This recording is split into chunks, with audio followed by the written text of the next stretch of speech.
Hello student, मैं उमेश पांडे। आज इस वीडियो के माध्यम से आप सभी लोगों का मैं इस यूट्यूब चैनल जिसका नाम है यूबिन्स क्लासेस में स्वागत करता हूं। आज इस वीडियो में आप लोगों को चैप्टर 14 जिसका नाम है chemical effects of electric currents, मतलब डिफरेंट टाइप के जो इफ़ेक्ट्स होते हैं केमिकली, उसी के बारे में आज इस वीडियो के माध्यम से आप लोगों को समझाऊँगा, बताऊँगा और कहाँ कहाँ पर जो एप्लीकेशंस इसमें यूज़ होंगी वो सब कुछ मैं समझाता चलूँगा। इसके लिए आप लोगों को लाइव एंड तक वीडियो पूरी देखनी है, एंड तक वीडियो पूरी समझनी है। कहीं कोई डाउट होता है तो आप लोग ज़रूर कमेंट बॉक्स में कमेंट करके ज़रूर पूछेंगे, ऐसा मैं उम्मीद करके चल रहा हूँ। चलिए वीडियो स्टार्ट करते हैं और एक्सप्लेन किया जा रहा है मेरे द्वारा, सभी लोग मेरे बारे में जानते हैं। Chapter explanation. तो मेटल्स क्या होती हैं सभी को पता है। Metals such as copper, aluminium, these are the common metals होते हैं जो गुड कंडक्टर्स ऑफ इलेक्ट्रिसिटी होते हैं। कहने का मतलब ये है कि इलेक्ट्रिसिटी इन मेटल्स के द्वारा जो होती है पास हो जाती है, एक स्थान से दूसरे स्थान तक आसानी से पहुंच जाती है। While material like rubber, plastics are bad conductor of electricity, और वहीं पर इसके अगेंस्ट में जो नॉन मेटल्स होते हैं या फिर ऐसे सब्सटेंस जो इलेक्ट्रिसिटी को पास नहीं कर पाते उनको हम लोग बैड कंडक्टर ऑफ इलेक्ट्रिसिटी बोलते हैं। तो यहाँ पर जैसे आप लोगों ने देखा होगा जितने भी जो इलेक्ट्रिक वायर्स होते हैं या फिर जो आप लोगों ने बिजली कर्मी जो आपके घरों के आसपास जो बिजली के तार पर खंभे पर चढ़ जाते हैं, तार को सही करते हैं, वो अपने हाथ में ग्लव्स पहनते हैं, रबर के ग्लव्स पहनते हैं, क्योंकि रबर एक ऐसा सब्सटेंस होता है जो बैड कंडक्टर ऑफ इलेक्ट्रिसिटी होता है। In the case of liquids की अगर हम लोग बात करें कि किसी लिक्विड्स में some liquids are good conductors of electricity होते हैं, जबकि कुछ कैसे होते हैं बैड कंडक्टर्स ऑफ इलेक्ट्रिसिटी होते हैं। जी हाँ, है ये अचंभे वाली बात, लेकिन जी हाँ बिल्कुल सही है। कुछ लिक्विड्स गुड कंडक्टर्स की होते हैं और कुछ बैड कंडक्टर्स के होते हैं।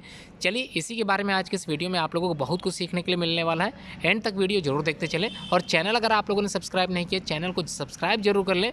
The water obtained from the sources such as pumps, wells, ponds and tap are not pure and contain several dissolved salt। मतलब जो पानी हमको प्राप्त होता है पंप्स से, वेल्स से, कुओं से, तालाबों से और टैप रूट से और टैप नल से हमको जो मिलता है जो प्योर होता है और कंटेन्स करता है सेवरल डिज़ोल्व्ड सॉल्ट को, वो गुड कंडक्टर ऑफ इलेक्ट्रिसिटी कहलाता है। सच water is called good conductor of electricity while distilled water is free of salt and is a bad conductor of electricity. और जिसमें ये डिज़ोल्व सॉल्ट नहीं उपस्थित होते उनको हम लोग बोलते हैं डिस्टिल्ड वाटर, जो कि फ्री होते हैं इन सॉल्ट से, इन मिनरल्स से।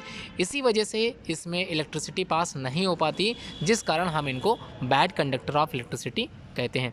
चलिए अब हम लोग बात करते हैं chemical effects of electric current की। तो passage of current through chemical solutions cause chemical reactions to take place. Chemical effects include, यहाँ पर कहने की कोशिश की जा रही है कि जो करंट्स होता है केमिकल सॉल्यूशंस में वो कॉज करता है केमिकल रिएक्शंस, कई तरह की केमिकल रिएक्शंस कॉज कर जाती हैं इसी केमिकल्स सॉल्यूशंस में।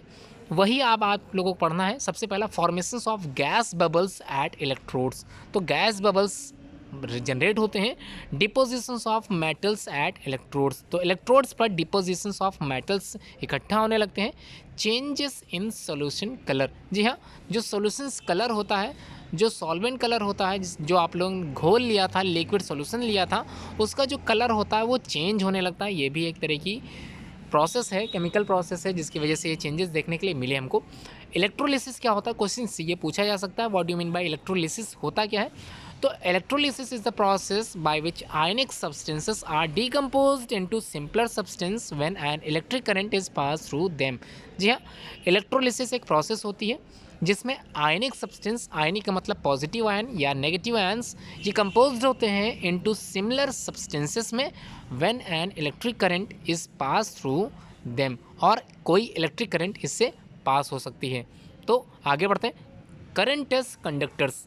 तो कंडक्टर्स क्या होते हैं, जो कंडक्ट करते हैं इलेक्ट्रिसिटी का। जैसे मेटल्स की हम लोग अगर बात करें तो उसको हम लोग बोलते हैं conductor. Any material that allows an electric current to pass through it is known as conductor. मतलब कोई भी मटेरियल, कोई भी इंस्ट्रूमेंट, कोई भी सब्सटेंस अगर इलेक्ट्रिक करंट को पास कर देता है, एक स्थान से दूसरे स्थान तक प्रोवाइड करा देता है करंट को, तो उस मटेरियल को हम लोग बोलते हैं conductor. Such common examples like all metals are good conductors of electricity. तो कोई भी मेटल्स का नाम आप लोग यहाँ पर लिख सकते हैं। नेक्स्ट है इंसुलेटर, जिसको हम लोग यहाँ बोलते हैं बैड कंडक्टर्स। तो materials that do not allow the free flow of an electric current through it are known as bad conductor और insulator. Such examples like rubber, plastics, these are the common examples of insulator. समझ में आ गया? बिल्कुल opposite होता है conductor का, तो conductor का अपोजिट होता है। अब हम लोग बात करेंगे इलेक्ट्रिक सर्किट की। क्या होता है electric circuit? A closed loop path which is a current take is known as an electric circuit. तो मतलब एक तरह का बंद परिपथ होता है, एक रास्ता होता है जिसके द्वारा करंट एक स्थान से दूसरे स्थान तक पहुंचता है, जिसको हम लोग यहाँ पर इलेक्ट्रिक सर्किट के नाम से जानते हैं। When the path of circuit is closed हो जाता है, the current flow through it, और तुरंत ही करंट का फ्लो स्टार्ट हो जाता है। But when there is a break और open the circuit in the path, जब स्विच ओपन हो जाता है, जिसको हम लोग यहाँ पर बोलते हैं current circuit is open, and there is not any conducting materials या नो एनी कंडक्शन, मतलब कोई भी करंट फ्लो नहीं हो पाता, उस केस में बल्ब नहीं जलता है। तो यहाँ पर एक डायग्राम है आप लोगों को, बिल्कुल इसी तरह से आप लोगों को एक प्रोजेक्ट तैयार करना है। प्रोजेक्ट भी आप लोगों को बताया जाएगा, पहले आज की इस वीडियो को अच्छे से आप लोग समझोगे। यहाँ पर एक इलेक्ट्रिक सर्किट का डायग्राम दिखाई दे रहा है जिसमें 3 सेल्स लगे हैं। तो 3 सेल्स का मतलब यहाँ पर जब भी कॉम्बिनेशंस ऑफ सेल्स की बात होती है तब वहाँ पर बनता है बैटरी। मतलब battery is the combinations of different type cells मिलके ही क्या बनाते हैं, बैटरीज को बनाते हैं। और यहाँ पर एक स्विच रखा गया है ओपन क्लोज, ये ओपन है इसी वजह से लाइट बल्ब जो है जल रहा है। अगर ये क्लोज होता, या फिर ऐसे कर दें, आपके घर में स्विच लगा है, बिल्कुल उसका अपोजिट यहाँ पर होता है। कहने का मतलब अगर स्विच ओपन होगा, कहने का मतलब अगर कहीं पर भी स्विच हटा होगा तब वहाँ पर फ्लो नहीं होगा। ठीक है, ये क्लियर समझ लीजिए। अभी आप लोगों को यहाँ पर समझाया गया था, क्या समझाया गया था? When the path of the circuit is closed है, पाथ इज़ क्लोज्ड, जिसको हम लोग बोलते हैं स्विच इज़ क्या है, the flow of the current, there is a break in the path, switch is open. तो क्लोज होगा, ओपन कहलाएगा, और उसके बाद यहाँ पर नो कंडक्टिंग, बिल्कुल कंडक्ट नहीं हो पाएगा। तो बिल्कुल समझ में आ गया होगा, ऐसा मैं उम्मीद करके चल रहा हूँ। थोड़ा सा अलग है बिल्कुल अपने आपके घर के वायर से, ये स्विच थोड़ा सा अलग है। तो सर्किट समझ में आ गया, डायग्राम समझ में आ गया। अब हम लोग बात करते हैं टेस्टर। टेस्टर क्या होता है? ये आप लोगों के घर में भी पाया जाता है, मिलता है। A tester is a piece of electrical equipment use to check the presence of the electric current. मतलब इलेक्ट्रिक करंट का पास हो रहा है कि नहीं हो रहा है, इसको चेक करने के लिए टेस्टर का इस्तेमाल किया जाता है। एक इलेक्ट्रिकल इक्विपमेंट होता है जिसका इस्तेमाल हम लोग करते हैं अपने घरों में, बाहर। It is usually a conductor with LED bulb to indicate that the current is present in the circuit, और इंडिकेट करता है with the help of LED bulb के द्वारा कि कंडक्ट हो रहा है इलेक्ट्रिक या फिर नहीं हो रहा है। करंट कंडक्टिंग लिक्विड्स, तो लिक्विड्स की यहाँ पर बात की जाएगी, करंट कंडक्टिंग लिक्विड। तो चलिए स्टार्ट करते हैं, समझाते हैं, इसको भी समझाते हैं। आप लोग एंड तक वीडियो जरूर देखते चले। अब हम लोग बात करते हैं कंडक्टिंग लिक्विड्स की। तो लिक्विड्स आप लोग जानते हैं, यहाँ पर लिक्विड शब्द का इस्तेमाल क्यों किया जा रहा है? कई तरह के सॉल्यूशंस जो इलेक्ट्रिसिटी फ्लो करते हैं, यहाँ पर उनकी बात की जा रही है। तो liquids conduct electricity too when there are salt dissolve in the liquid. अगर उसमें सॉल्ट्स घुले हैं, अगर उसमें मिनरल्स घुले हैं, तब तो वो इलेक्ट्रिसिटी को प्रोवाइड कराते हैं। अदरवाइज़ अगर उसमें सॉल्ट मिनरल्स नहीं रह गए हैं तो इलेक्ट्रिसिटी का प्रोवाइड होना बिल्कुल भी पॉसिबल नहीं है। आगे देखते हैं। Most liquid that conduct electricity are solutions of acids की होते हैं, बेसिस की होते हैं, या फिर सॉल्ट सॉल्यूशंस होते हैं। जी हाँ, एसिड सॉल्यूशन, बेस सॉल्यूशन, या फिर सॉल्ट के सॉल्यूशंस। तो acid, base and salt solutions क्या होते हैं, इनको थोड़ा समझ लेते हैं। Acid and bases are the chemical substance that dissociate to form ions. मतलब एसिड और बेस में यहाँ पर बात की जा रही है आयंस की। When dissolve in a solutions they are good conductor of electricity because of the presence of the ions. मतलब यहाँ पर पॉजिटिव आयंस और नेगेटिव आयंस की बात की जा रही है। Salts when dissolve in the water also conduct as they release positive और नेगेटिवली चार्ज आयन। मतलब सॉल्ट की अगर हम लोग बात करें तो NaCl ये कॉमन सॉल्ट होता है, इसमें सोडियम प्लस चार्ज होता है और क्लोरीन माइनस चार्ज होता है। उसी तरह से अगर हाइड्रोक्लोरिक एसिड की बात करें, इसको डिसॉल्व करते हैं पानी में, तो तो ये हाइड्रोनियम आयन देता है, उसी तरह से अगर बेस को डिसॉल्व करेंगे पानी में तो वो देगा हाइड्रोक्सिल आयन। जी हाँ, OH आयन निगेटिव में रहेगा। उसी तरह से यहाँ बात की जा रही conduction of electricity in the water, किस प्रकार से इलेक्ट्रिसिटी होती है वाटर में, तो distilled water is a bad conductor of electricity because of the absence of the dissolved salt and the minerals. ऐसा क्यों होता है? क्योंकि डिस्टिल्ड वाटर में मिनरल्स बिल्कुल नहीं पाए जाते, सॉल्ट बिल्कुल नहीं पाए जाते, जिस वजह से वो इलेक्ट्रिसिटी प्रोवाइड नहीं करा पाता और उसको हम लोग बोलते हैं bad conductor of electricity. Water starts conducting when acid base और salts are dissolve then release ion, जब वो रिलीज कर देते हैं आयंस का, which conducts when a potential difference is applied, और उन पर पोटेंशियल डिफरेंस का एप्लीकेशंस होता है, जिस वजह से यही आयंस क्या होते हैं, घूमते हैं, जिस वजह से इलेक्ट्रिसिटी प्रोवाइड हो पाती है। यहाँ पर दो कंडीशंस दिखाई गई हैं, एक टैप वाटर नॉर्मल पानी जिसमें सॉल्ट मिनरल्स घुले थे, और दूसरी जगह पे डिस्टिल्ड वाटर जहाँ पर सॉल्ट और मिनरल्स की बिल्कुल भी उपस्थिति नहीं थी, absence of mineral and salt. वहाँ पर बिल्कुल वही प्रोसेस अपनाया गया, एक सर्किट बनाया गया, बिल्कुल इस तरह से लाइट बल्ब का इस्तेमाल किया गया, स्विच का इस्तेमाल किया गया और टैप वाटर का इस्तेमाल किया, और एक तरफ डिस्टिल्ड वाटर इस्तेमाल किया।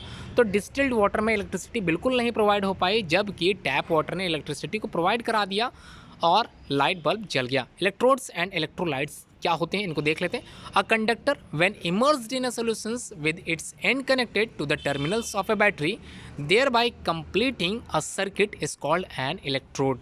तो इलेक्ट्रोड क्या होता है, ये immerse solutions with its end, और उनका जो अंतिम छोर होता है कनेक्ट होता है किसी टर्मिनल्स के द्वारा जो कि बैटरी में है, thereby completing a circuit, और पूरा एक सर्किट को बना देता है जिसको हम लोग इलेक्ट्रोड करते हैं। There are usually two electrodes, cathode positive ions and anode, cathode and anode positive ions यहाँ पर बता दिया गया। And electrolyte is a solutions in which the electrodes are submerged होते हैं, दे एसोसिएट करते हैं किसी पैसेज को ऑफ द इलेक्ट्रिक करंट को बढ़ाने का कार्य करते हैं। The electrodes, electrolytes and the battery together form the electrochemical electrolytic cells तैयार करते हैं। इलेक्ट्रोप्लाटिंग क्या होता है, इलेक्ट्रोप्लाटिंग क्या होता है इसको समझ लेते हैं। Process of depositing a layer of desired minerals, the process of depositing, इकट्ठा होना एक लेयर का ऑफ डिजायर्ड मेटल्स का या फिर another materials by means of electricity is known as electroplating. जी हाँ, इसे बोलते हैं electroplating. Sir common example using copper sulphate solutions as electrolyte and copper electrodes, copper is electroplated on the negative electrode, the copper is the solutions is replenished due to the addition of copper ions from the positive electrode। बिल्कुल ऐसा diagram दिखाना है, बिल्कुल अपनी copy में बिल्कुल ऐसे बनाना है आप लोगों को। एप्लीकेशंस ऑफ इलेक्ट्रोप्लाटिंग, कहीं कहीं इसका उपयोग किया जाता है, वहाँ समझ लेते हैं। तो किस चीज़ में इसका उपयोग करते हैं, एप्लीकेशंस कहाँ कहाँ इसकी होती है इलेक्ट्रोप्लाटिंग की, तो समझ लेते हैं। Coating zinc on the iron to prevent corrosion and rust. Corrosion क्या होता है और रस्ट क्या होती है आप लोग जानते हैं, मेटल्स के ऊपर एक लेयर जम जाती है, उस लेयर को रोकने के लिए यहाँ पर एप्लीकेशंस ऑफ इलेक्ट्रोप्लाटिंग इस्तेमाल हम लोग कर रहे हैं। Coating zinc on the iron to prevent corrosion and rust. Coating silver and gold for jewellery, तो ज्वेलरी बनाते समय कोट करते हैं। Coating tin on to the iron for cans as tin is less reactive than iron, तो less reactive irons होती है, इस वजह से इसका इस्तेमाल हम लोग करते हैं। Chromium coating for car parts, bath fittings as it has a shiny appearance. जी हाँ, उम्मीद करता हूँ आज के इस वीडियो में आप लोगों ने बहुत सारा आनंद लिया होगा और आप लोगों को समझ में सब कुछ आ गया होगा इस चैप्टर से रिलेटेड। कहीं कोई कन्फ्यूजन अभी भी रह गया हो तो आप लोग ज़रूर पूछें, और मैं उम्मीद करता हूँ एंड तक आप लोग बने रहे हैं, अच्छे से वीडियो समझी है आप लोगों ने। इसको अपनी कॉपी में जरूर लिखें जिसमें आप लोगों को हर एक पॉइंट्स, हर एक बेसिक्स पॉइंट समझते चलें, और जल्द ही आप लोगों को इसका प्रोजेक्ट बताया जाएगा। और मैं उम्मीद करता हूँ कि आप लोग प्रोजेक्ट जरूर तैयार करोगे, क्योंकि हर एक चैप्टर में एक प्रोजेक्ट मैं इसलिए बनवाता हूँ क्योंकि आप लोगों को वीडियो समझ में अच्छे से आ जाए, टॉपिक अच्छे से समझ में आ जाए, क्योंकि हर एक टॉपिक आपके आने वाले अगले कोर्स, अगले क्लासेस में ये टॉपिक जुड़ा रहता है, इसलिए आप लोगों को अच्छे से समझना रहे। धन्यवाद पूरी वीडियो देखने के लिए।